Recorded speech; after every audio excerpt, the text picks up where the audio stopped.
Črnico prepoznamo po izrazito metlasti rašnji, torej vsaka vejica nova sili navzgor, za razliko od lečino, to so te italijanske sorte, imamo tle zraven.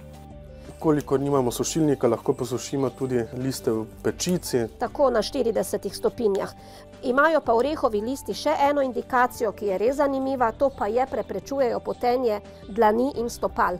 Če si bolj podrobno pogledamo to strelicijo, namesto da bi jo vrgli stran, jo razpremo in poglejmo, če imamo mogoče še en cvet, kot vidimo ga imamo.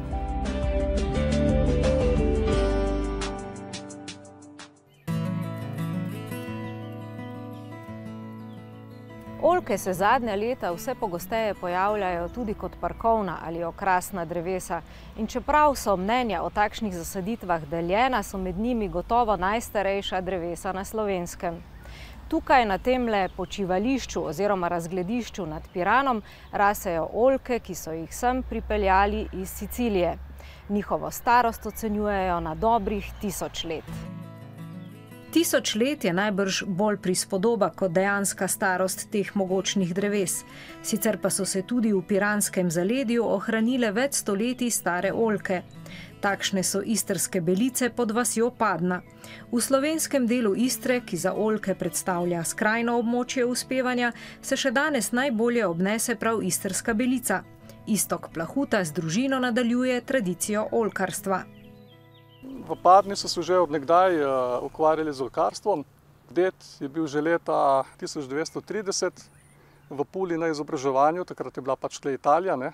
In danes pač ni se opustilo skozi vsa stoletja, se je nekaj ohranilo, ne? V drugih krajih je recimo po pozebi leta 1929 so ponekod opustili oljke, tle so pa precepli iz Črnice na Belico in od nekje od takrat prevladuje Belica. V čem je razlika med Belico in Črnico? Je tu razlika že pri sami odpornosti drevesa, seveda pa tudi potem pri kakovosti olja? Tako, razlika je recimo že v izmenični rodnosti. Črnica rodi na vsake 2 leti, je mogoče malo bolj občutljiva tudi na mraz in ima manjši izplen olja. Olje je blažje, mogoče bolj prijetno za okus, ima pa manj teh antioksidantov, ne, ki je pač danes je pomembno, da je olje zdravo, da vsebuje veliko antioksidantov in da je dolgo časa sveže. Belica ima večji izplen, bolje odporna na mraz, pa na sušo tudi in rodi vsako leto. Črnico prepoznamo po izrazito metlasti rašnji, torej vsaka vejica nova sili navzgor, za razliko od lečino, to so te italijanske sorte, imamo tle zraven. Se veliko lažje oblikuje, vejice se obesijo navzdol in je za obiranje kot ena marela. Lahko zaradi tega sadimo malo bližje eno k drugi, zakaj uvajamo oziroma sadimo lečino, ker je malo bolj zgodna. Olje je blažje, tako da enim odgovarja, da je olje manj grenko pa pikantno, ne? Ampak drugače tisto pravo zdravilno moč ima pa belica, ki ima veliko antioksidantov v sebi, zato tudi grenka pa pikantna. Koliko vas je na območju vasi takšnih, ki se intenzivno ukvarjate z oljkarstvom? Z oljkarstvom se ukvarja praktično vsaka hiša. Zdaj, eni imajo zase, eni pa malo več pridelajo, pa je še za stranke. Vsak ima svoje stranke in je dejansko že vnaprej razprodana letina, kakršna pač je. Zdaj, če je pozeba. In kakšna bo letos? Letos zaenkrat kaže v redu. Pač imeli smo mokro pomlad, suho v cvetenju in zaenkrat, če ne bo kaj hujšega, upajmo, da bo dobra letina. Oljke v Padni tako dobro uspevajo tudi zaradi nekoliko bolj izpostavljenih in dobro osončenih leg. Prepiha, sploh burje, oljka ne mara, vendar ji prav tako ne ustreza, če rase v pregostem in premalo osončenem nasadu. Lega je tle, bi rekel, skoraj idealna za oljko, ne? Smo nekje na višini 250 do 300 metrov nadmorske višine. Lega prevetrena, pomembno je, da je to na južni strani, južna oziroma jugovzhodna. Če pogledate, dol se vidi lahko tudi dolina Dragonje, ne? Torej ta prava lega. S tem je pa tudi povezano, da so potrebi manjši posegi, kot recimo nekje, ker so lege ob morju, ne? Je manj škodljivcev, oljčna muha se manj pojavlja, pavjega očesa praktično ni. kaprija ne poznamo, je zelo veliko odvisno od lege in pa načina sajenja. Z rodovitno zemljo so v Istri zmeraj varčevali in jo, če je le bilo mogoče, izkoristili za mešane nasade ali plante, kot jih imenujejo domačini. V starih oljčnikih so drevesa posajena ob robu brežin, zato da je bilo med vrstami dovolj prostora za druge pridelke, na primer zelenjavo. In čeprav drži, da so oljke marsikje posekali po veliki pozebi leta 1929, so k opuščanju oljčnikov že veliko predtem pripomogle velike gospodarske spremembe ob prelomu 19. v 20. stoletje. Oljčno olje iz območja Istre, ki je veljalo za manj kakovostno od italijanskega, je pri razsvetljavi in v industriji nadomestil plin. Zaradi vse večjega povpraševanja po kakovostnem domačem olju se oljčniki v Istro znova vračajo in že dosegajo tolikšno količino pridelave, kot je bila v zlatih časih oljkarstva, ko je prihodek iz te dejavnosti omogočal zanesljiv zaslužek številnim istrskim družinam.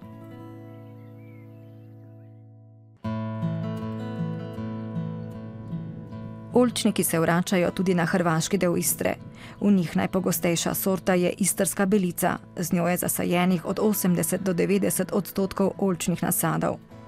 V vrtnarstvu Prgomet blizu Rovinja, ker hranijo semensko banko fig, murev in kostanjev, imajo tudi 15 sort oljk. Ko smo s klubom Gaja maja obiskali vrtnarijo, je bila spomladanska cepitev oljk že opravljena. Dakle, ovo je sjemenjak. Iz sjemena dobivena maslina, ona da bi došla u rod treba joj 8, 9 do 10 godina. Znači ima produženi juvenilni stadij, zato je mi koristimo samo kao podlogu. Ona ima jak korijenov sustav i manje trpi suš. Zato je sadnica dobivena na način da se cijepi sjemenjak uvijek puno kvalitetnija, to jest pa na neki način i skuplja. Jer proces proizvodnje vam traje negdje 3 do 4 godine. Ovo je dvogodišnja sadnica i još 2 godine dok ne dobijete te visine, dakle 4 godine. Najčešći način na koji radimo cijepljenje je engleski takozvani spoj, to ste vjerojatno radili. Poanta tog cijepljenja je da prepoznate debljinu, dakle ovo je podloga, ovo je plemka. Ovo je istarska bijelica. Dakle, nju sam već pripremio tu. Pripremamo je na način da pustimo 2 do 3 lista, ali ta 2 do 3 lista isto možemo skratiti, da smanjimo transpiracionu površinu. Ona je oštri nož koji je, a ovo je sada krivo pa ćemo porezati ravno. Dakle, kad smo rekli da je engleski spoj, svaki rez treba ići ravno s jednim potezom. A to možete samo ako imate dobro oštar nož. Taj engleski spoj može biti običan ili ovako na takozvani jezičak. Ovdje sam namjerno zarezao tako da vam je lakše. Ušao je tkivo od tkivo, ali obzirom da nisam pogodio istu debljinu, dakle podloge i plemke, poželjno je da podloga bude uvijek nešto deblja nego plemka. Ili idealno da bude iste debljine. Da dođe kambi na kambi. Dakle, ako su različite debljine, onda spajate jednu stranu do kraja.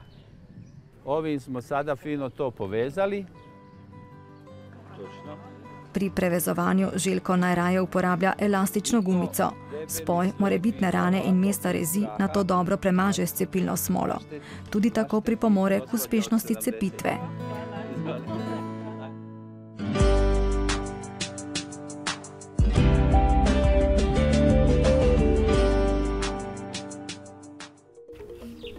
Pred 14 dnevi smo v rubriki Izgajo na obisku spraševali po izdelku, s katerim sta Mojca Kranjc in Davor Špehar, strokovnjak kluba Gaja, škropila vrtnice, da bodo bolje rasle. To je bil pripravek bioplantela Super FR, narejen na osnovi sojnega lecitina, ki krepi celične stene rastlin in jih tako ohranja vitalnejše in odpornejše. Nagrado tokrat prejmeta Mojca Debevec iz Brezovice pri Ljubljani in Ludvik Glavač iz Mavčič.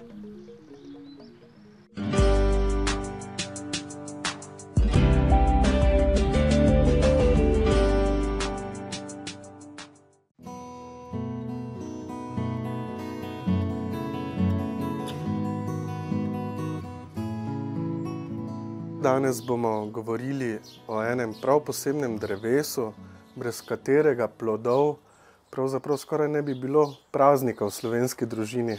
Tako, to je oreh.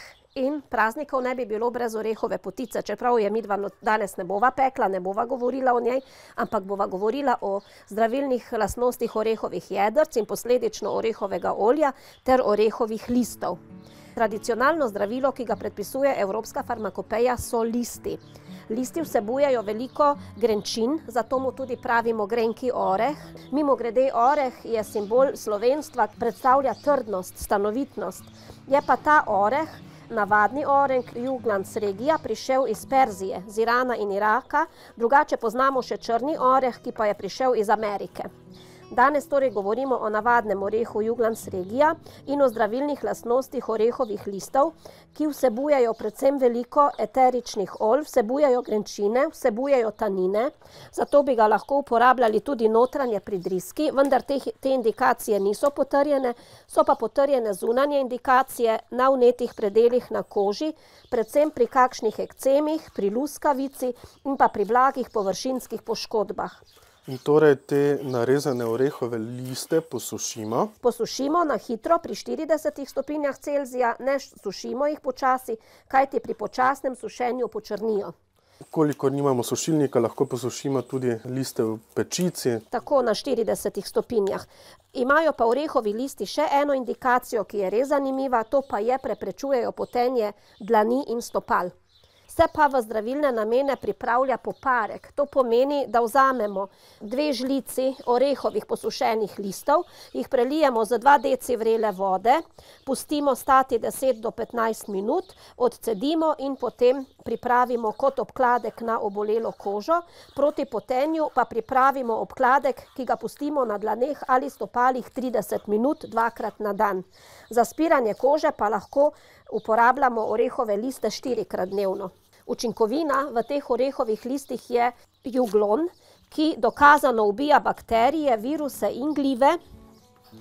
Nekateri pravijo, da uničuje tudi podrast. Je pa vredno povedati tudi zdaj v tem času, verjetno junij, julij, je to orehovo listje najbolj. Največ učinkovin ima in tudi v juliju in juniju liste nabiramo. Verjetno ravno zato poleg sivke najdemo v omarah proti moljem orehovo listje. Da. Enako velja menda tudi za živali, kadar imamo hišne ljubljenčke, ki so zunaj. Ni slabo pod njihovo steljo dodati to listje, ker naj bi odganjalo tudi bolhe in pa ostale zlomljive. Tako, ja. In notranje se uporablja tudi pri glistah, kot sem že prej rekla. Tako da ima orehovo listje ogromno pozitivnih učinkov. Je pa ena izmed značilnosti še ta, naprimer, če mi režemo nezrele plodove orehov ali pa tudi pobiramo, sedajle liste nam roke počrnijo, ampak če bomo pripravljali kot kožne obloge oziroma obloge na dlaneh in pa na stopalih, pa lahko te predele razbarva. Za ta učinek je pa odgovorna elagična kislina, ki naj bi po določenih študijah, ki se izvajajo, delovala tudi proti določenim vrstam tumorjem, predvsem tumorjev urogenitalnega sistema. Toliko dobrega o enem orehu. Ja, oreh je dobra rastlina, trdna rastlina. In je prav, da ne raste samo v gozdovih, ampak da raste v bližini skoraj da vsake slovenske hiše. Seveda ga pa ne smemo saditi preblizu, kajti po koreninah je zelo močan, sicer ima plitvo korenino. Koreninski sistem je plitvo razvejan, ima srčno korenino, ki je sicer malo globja, ampak kljub temu, ko je oreh že kar star, zna biti nevaren ob hiši. Tako se lahko podrene. Glede na pripravke posodice se bova sedaj malo bolj približala tvoji stroki. Kaj bova pripravila še? Danes bova pripravila mazilo, v katerega bova vgradila orehovo olje. Orehovo olje ima dobro razmerje med omega-3 in omega-6 nenasičenimi maščobnimi kislinami. Med rastlinskimi olji imajo ogromno omega-3 nenasičenih maščobnih kislin laneno olje, Sojino olje, na 3. mestu je pa orehovo olje, o katerem bova govorila danes. Je pa prednost orehovega olja v tem, da vsebuje tudi veliko E-vitamina, katerega pa prvi 2 omenjeni olji nimata. Je pa na primer zanimivo, da jedrca, iz katerih olje stiskamo, iz 50 gramov jedrc lahko stisnemo kar 35 gramov olja. Je pa v tem olju kar 60% omega-3 nenasičenih maščobnih kislin, kar je ogromno. Sedaj bova naredila mazilo. Uporabila sva hidrofilno mazilo, hidratantno mazilo, to pomeni, da vsebuje veliko vode, da bo primerno za poletni čas, kajti omega-3 kisline v kombinaciji z selenom dokazano varujejo kožo pred poškodbami ultravioletnih žarkov, bodi si zunanje, bodi si notranje. V to mazilo je Dragica dodala orehovo olje, v negovalni kremi ga bo 15%. Zmes je dobro premešala, s kremo napolnila posode. Takšno orehovo kremo uporabljamo za nego telesa. Z njo namažemo kožo tudi pred in po sončenju.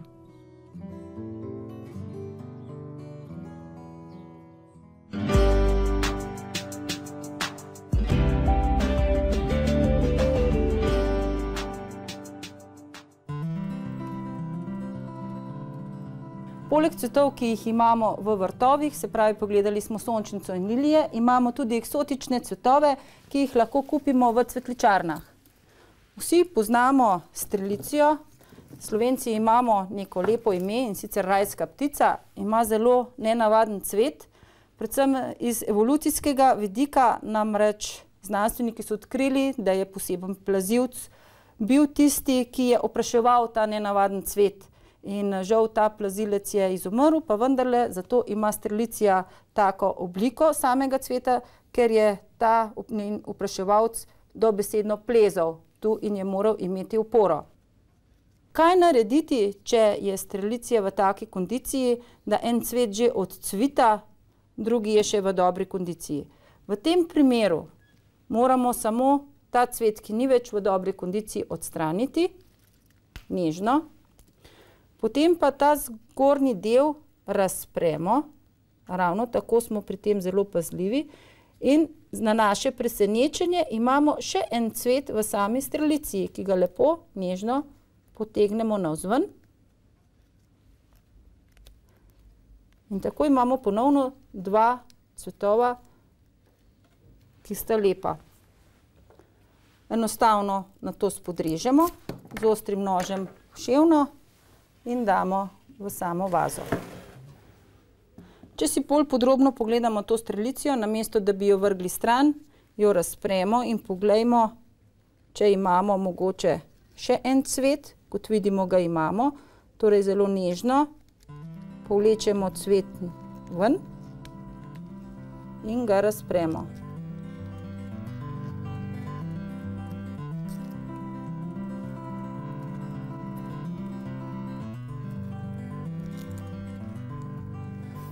Cvetovi, ki jih povlečemo navzven, običajno nimajo več tako močne, intenzivne modre barve kot cvetovi, ki so se že sami odprli, pa vendarle so dekorativni.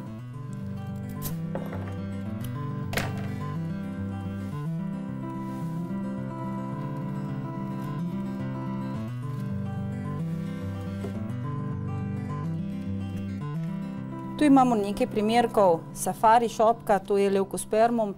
Namreč zakaj safari? Iz podobnih razlogov, ker so te rastline prišle iz Kenije.